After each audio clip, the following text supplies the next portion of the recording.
Welcome back. ముందుగా ఈనాడు దినపత్రికలోని ప్రధాన అంశాలను చూద్దాం. చిత్తం కొద్దీ చినుకులు, వర్షాలు, వడగళ్ల వానలకు కళ్లెం, ప్రయోగం దిశగా భారత అడుగులు, ఆశలు రేపుతున్న మిషన్ మౌసం అన్న వార్తను చూడొచ్చు. ఇక 7 కొండలపై ఎన్నెన్ని పాపాలో, వైకాపా 5 ఏళ్ల పాలనలో తిరుమలలో లెక్కలేనని అవకతవకలు, పరమ పవిత్ర క్షేత్రాన్ని వ్యాపార అధికార కేంద్రంగా మార్చేశారు. నేరాలు మోసాలు చేసిన వారిని బోర్డు సభ్యులుగా నియమించారు. పైగా వారు విశిష్ట వ్యక్తులంటూ జగన్ ఇప్పుడు కితాబిస్తున్నారు అన్న వార్తను చూస్తున్నాం. ఇక మహాపచారం ఏమిటి పరిహారం, ఆగమ సలహా మండలితో టీటీడీ ఈవో విస్తృత చర్చలు, ఆగమ శాస్త్రాల పరిశీలన, నేడు నిర్ణయం ప్రకటన అన్న వార్తను చూడొచ్చు. ఇక అగ్రరాజ్యానికి మోడీ, అమెరికా అధ్యక్షుడు బైడెన్ తో భేటీ, క్వాడ్ శిఖరాగ్ర సదస్సుకు హాజరు, 14,000 మంది ప్రవాసులు పాల్గొనేలా వేడుక అన్న వార్తను చూస్తున్నాం. ఇక ఢిల్లీ సీఎం పీఠంపై అతీసి, ముఖ్యమంత్రిగా ప్రమాణ స్వీకారం, 5 మంత్రులు కూడా అన్న వార్తను చూడొచ్చు. ఇక 3వ పడవ వెలికితీత, దిగ్విజయంగా ముగిసిన ఆపరేషన్ అన్న వార్తను చూస్తున్నాం. ఇక పవన్ కళ్యాణ్ ప్రాయశ్చిత దీక్ష, నేటి నుంచి గుంటూరు జిల్లా నంబూరులో గత ప్రభుత్వ హయాంలో తిరుమల ప్రసాదాన్ని అపవిత్రం చేసిన నేపథ్యంలో 7 కొండలవాడ క్షమించు అంటూ ఆవేదన అన్న వార్తను చూస్తున్నాం. ఇక పెట్టుబడిదారులకు పూర్తిగా సహకరిస్తాం, వారు ప్రభుత్వంతో చర్చించేందుకు సంప్రదింపుల ఫోరం, విధాన నిర్ణయాలు తరచూ మార్చకుండా చట్టం కోసం కేంద్రాన్ని కోరతాం, అనంతపురంలో అగ్రి బయోటెక్ క్లస్టర్ ఏర్పాటు చేస్తాం, సిఐఐ దక్షిణ భారత ప్రాంతీయ కౌన్సిల్ సమావేశంలో మంత్రి లోకేష్ అన్న వార్తను చూడొచ్చు. ఇక ఆ ప్లాట్లు కొంటే పాట్లే, రాష్ట్రాన్ని అక్రమ లేఅవుట్లకు నిలయంగా మార్చిన వైకాపా ప్రభుత్వం, ఇళ్ల నిర్మాణాలకు అనుమతులు లేక నిరుపయోగంగా 10,000 ప్లాట్లు, 4,000 లేఅవుట్లలో ఇప్పటికీ యథేచ్ఛగా విక్రయాలు, సమస్యకు శాశ్వత పరిష్కారం దిశగా కూటమి సర్కార్ చర్యలు అన్న వార్తను చూస్తున్నాం. ఇంకా వెంకటేశ్వర స్వామి నాతో నిజాలు చెప్పించారు, తప్పు చేసిన వారు చరిత్రహీనులుగా మిగిలిపోయేలా శిక్షిస్తాం, సంప్రోక్షణ గురించి జిఆర్లు పీఠాధిపతులతో మాట్లాడదాం, తప్పులు పాపాలు చేసి సిగ్గు లేకుండా బుకాయిస్తారా, ప్రపంచ వ్యాప్తంగా హిందువుల గుండె మండిపోతోంది, వైకాపా అధినేత జగన్ పై నిప్పులు చెరిగిన ఏపీ సీఎం చంద్రబాబు అన్న వార్తను చూస్తున్నాం. ఇక లడ్డు పవిత్రతను పునరుద్ధరిస్తాం, నాణ్యమైన నెయ్యితోనే ప్రసాదాలు తయారీ అన్న వార్తను చూడొచ్చు. ఎక్స్లో వెల్లడించిన టీటీడీ అన్న వార్త అది. మరో వార్తాపత్రికలోని హైలైట్స్ చూద్దాం. దురుద్దేశంతో మహాపచారం, వాడని నెయ్యి తయారు కాని లడ్డుతో సీఎం చంద్రబాబు దుర్మార్గ రాజకీయం, జరగనిది జరిగినట్లుగా దుష్ప్రచారం చేస్తూ ఆ దేవదేవుడిని అప్రతిష్ట పాలు చేసే కుతంత్రం అన్న వార్త చూడొచ్చు. ఇక లడ్డు కదా హెరిటేజ్ లాభాల కోసమా, టీఎంసీ ఎంపీ సాకేత్ గోఖలే అనుమానం, ప్రైవేట్ ల్యాబ్ రిపోర్ట్ ఆధారంగా అల్లిన కట్టు కదా, నెయ్యి పాల సామ్రాజ్యాన్ని నియంత్రించే కుటుంబం ఆరోపణలు యాదృచ్ఛికమన్న వార్త. ఇక సంచలనంగా మారద్దు రాజకీయ పార్టీలు, ధార్మిక సంస్థలు, కేంద్ర మంత్రి కిషన్ రెడ్డి విజ్ఞప్తి అన్న వార్తను చూడొచ్చు. ఇక రాష్ట్రంలో రెడ్ బుక్ రాజ్యాంగం అన్న తోట త్రిమూర్తులు వ్యాఖ్యలు ఓవైపు, ఇక మరోవైపు రైతు దంపతుల ఆత్మహత్య, బాపట్ల జిల్లాల విషాదం, భారీ వర్షాలకు పంట నష్టపోయిన రైతు, ప్రభుత్వం నుంచి సాయం అందే పరిస్థితి లేదు, మరోపక్క అప్పులు పెరిగాయి, తీవ్ర ఆవేదనతో నారకోడూరులో పురుగుల మందు తాగి బలవన్మరణం అన్న వార్త చూడొచ్చు. ఇక దళిత వైద్యుడిపై జనసేన ఎమ్మెల్యే దాడి, బూతు పురాణం, ముఖంపై పిడిగుద్దులతో దౌర్జన్యం, మెడికల్ ఆట స్థలంలో ఎమ్మెల్యే నానాజీ అనుచరుల వీరంగం అన్న వార్త.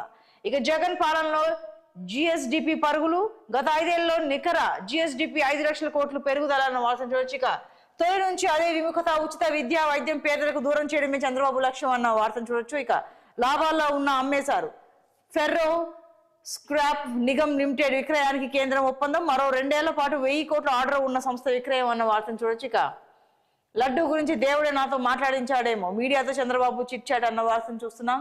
ఇక రైట్, మరో వార్తాపత్రికలను హైలైట్స్ చూద్దాం. పవిత్రతకు పాతర, అరాచకానికి ఆది, అంతం జగనే అన్న వార్తను చూడొచ్చు. ఇక కాసులు కకృతితోని తిరుమల నెయ్యి కల్తీకి ఇదే కారణం, సరుకుల కొనుగోలులో చేతివాటం, టీటీడీలో భారీగా కమిషన్ల భాగోతం, గత 5 ఏళ్లలో 450 కోట్ల దోపిడీ అన్న వార్తను చూడొచ్చు. ఇక 7 కొండలవాడ క్షమించు అంటూ పవన్ కళ్యాణ్ చేయబోయే దీక్ష గురించి అక్కడ వ్యాఖ్యానించారు. ఇక శ్రీవారి ఆలయ శుద్ధిపై ఏం చేద్దాం, సంప్రోక్షణ, మహాశాంతి యాగమ్మ, ఏ ప్రాంతాల్లో ఎన్ని రోజులు, నేడు ఆగమ సలహా మండలి భేటీలో నిర్ణయం, నివేదిక కోరిన టీటీడీ ఈవో, మంత్రులు అధికారులతో ముఖ్యమంత్రి చంద్రబాబు సమీక్ష అన్న వార్త. ఇక చరిత్రహీనులా మిగిలిపోయేలా శిక్షిస్తామన్న వార్తను కూడా చూడొచ్చు. ఇక స్పీడ్ ఆఫ్ డూయింగ్ బిజినెస్, పారిశ్రామిక రంగానికి స్కిల్ ఫోర్స్ ను అందిస్తాం, 5 ఏళ్లలో 20 లక్షల ఉద్యోగాలు కల్పనే లక్ష్యం అన్న లోకేష్ వ్యాఖ్యలు. ఇక రష్యా ఉక్రెయిన్ యుద్ధం ఆపేందుకు చొరవ చూపండి, మోడీని కోరిన అమెరికా అధ్యక్షుడు బైడెన్ అన్న వార్త. ఇక ఢిల్లీ సీఎం పీఠంపై అతీషి అన్న వార్తను కూడా చూడొచ్చు. ఇక వైద్య కళాశాల ప్రొఫెసర్ పై జనసేన ఎమ్మెల్యే నానాజీ వీరంగం అన్న వార్త మరోవైపు. వెలుగు వార్తాపత్రికలోని హైలైట్స్ చూద్దాం. మేడిగడ్డ ప్రారంభానికి ముందే బ్యాంక్ గ్యారంటీలు వెనక్కి. కరోనాను సాకుగా చూపి గత ప్రభుత్వ నిర్ణయం, పైనుంచి ఉత్తర్వులు రావడంతోనే కాంట్రాక్ట్ ఏజెన్సీలకు గ్యారంటీలు రిలీజ్ చేశాం. ఇక కాళేశ్వరం కమిషన్ ముందు సిఈ వెంకట రమణారెడ్డి వెల్లడి అన్న వార్త. ఇక తిరుమల లడ్డుపై ముదురుతున్న వివాదం అన్న వార్త మరోవైపు. ఇక 28న రాష్ట్రానికి రాష్ట్రపతి అన్న వార్త కూడా చూడొచ్చు. హైదరాబాద్ లో కుండపోత, గంట పాటు దంచి కొట్టిన వాన, గోల్కొండలో అత్యధికంగా 9.1 సెంటీమీటర్ల వర్షపాతం, పలు జిల్లాల్లో భారీ వర్షం, మరో 4 రోజులు వానలో అన్న వార్త. ఇక పిఎస్సి మీటింగ్ గరం సమావేశం ప్రారంభం కాగానే బీఆర్ఎస్ ఎమ్మెల్యేల వాకౌట్, అరకిపూడి గాంధీ ఎన్నికపై అసంతృప్తి, అవినీతి బయటపడుతుందని రాద్ధాంతో చేస్తున్నారన్న కాంగ్రెస్ అన్న వార్తను చూడొచ్చు. జమిలీకి మేము వ్యతిరేకం, సమైక్య స్ఫూర్తిని దెబ్బతీసేందుకు బీజేపీ కుట్ర అన్న సీఎం రేవంత్ రెడ్డి వ్యాఖ్యలు. ఇక దిశ వార్తాపత్రికలోని హైలైట్స్ చూద్దాం.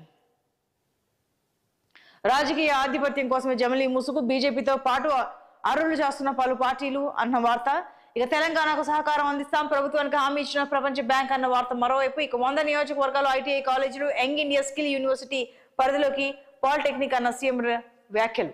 ఇక హైదరాబాద్ లో భారీ వర్షం, నీటితో నిండిపోయిన ప్రధాన రోడ్లు అన్న వార్త. ఇక కాంగ్రెస్ లో కోఆర్డినేషన్ టీంలు, పాత కొత్త లీడర్ల బ్యాలెన్స్ కోసం పార్టీ బలోపేతమే ప్రధాన ఎజెండా, టీపీసీసీ తీర్మానం, గాంధీ భవన్ లో వరంగల్, కరీంనగర్, నిజామాబాద్ జిల్లాల మీటింగ్లు అన్న వార్తను చూడొచ్చు. ఇక 30 ముక్కలుగా నరికి ఫ్రిడ్జ్ లో దాచి యువతిని హతమార్చిన దుండగులు, బెంగళూరు నగరంలో ఘోరం అన్న వార్త. ఇక ఢిల్లీ సీఎం గా అతిశీ ప్రమాణం, 28 తెలంగాణకు రాష్ట్రపతి ద్రౌపది ముర్ము అన్న వార్త. ఇక తిరుపతి లడ్డు నెయ్యి సప్లై చేస్తాం, తెలంగాణ నుంచి పాల ఉత్పత్తులను అందిస్తాం, విజయ డైరీ నుంచి సరసమైన ధరలకే నాణ్యతల్లో ఈ బ్రాండ్ తెలుగు రాష్ట్రాల్లో మంచి పేరు, టీటీడీ ఈవోకు రాష్ట్ర పశు సంవర్ధక శాఖ సెక్రటరీ లేఖ అన్న వార్తను చూడొచ్చు. ఇక విజయ డైరీ నష్టాలకు కారణం ఎవరు, టెండర్లు లేకుండానే కాంట్రాక్టులు ఎలా దక్కాయన్న వార్త మరోవైపు. ఇక నాకు చిన్న పెద్ద అనే తేడా లేదు, ఎక్కడ మీటింగ్ కు పిలిచినా వస్తా, పార్టీ గొప్పగా ఎదగాలనే మన ప్రయత్నం, BJP MP Etela Rajender comments అన్న వార్త. ఇక సిక్కులపై నా వ్యాఖ్యలో తప్పేం లేదు, బీజేపీ తప్పుడు ప్రచారం చేయించింది, మతాన్ని నిర్భయంగా ఆచరించే పరిస్థితి దేశంలో ఉందా, సిక్కులే చెప్పాలి, కాంగ్రెస్ అగ్రనేత రాహుల్ గాంధీ ఈ విధంగా వ్యాఖ్యానించారు. ఇక అమృత్లో భారీ అవినీతి, రాష్ట్రంలో 8,888 కోట్ల కుంభకోణం అన్న కేటీఆర్ వ్యాఖ్యలు మరోవైపు. ఇక అవినీతిని రుజువు చేయాలి, కేటీఆర్ వ్యాఖ్యలకి పొంగులేటి స్పందన ఇది. ఇక విద్వేష రాజకీయాలకు పురాది బీజేపీ, అర్బన్ నక్సల్స్ అంటూ ప్రధాని చేసిన వ్యాఖ్యలను ఖండిస్తున్నా అన్న సీఎం రేవంత్ రెడ్డి వ్యాఖ్యలు మరోవైపు. ఇక సంక్షేమ పథకాలకే ప్రాధాన్యం, ఉద్యోగుల వేతనాలు, పెన్షన్లు, అప్పుల రీపేమెంట్ కు సైతం ప్రతి నెల శాలరీస్ వాయిదాలకి 10,000 కోట్లు, పథకాలకు మరో 2,500 కోట్లు అన్న వార్త. ఇవి పలు వార్తాపత్రికలోని ప్రధాన అంశాలు. Stay tune to 6 TV.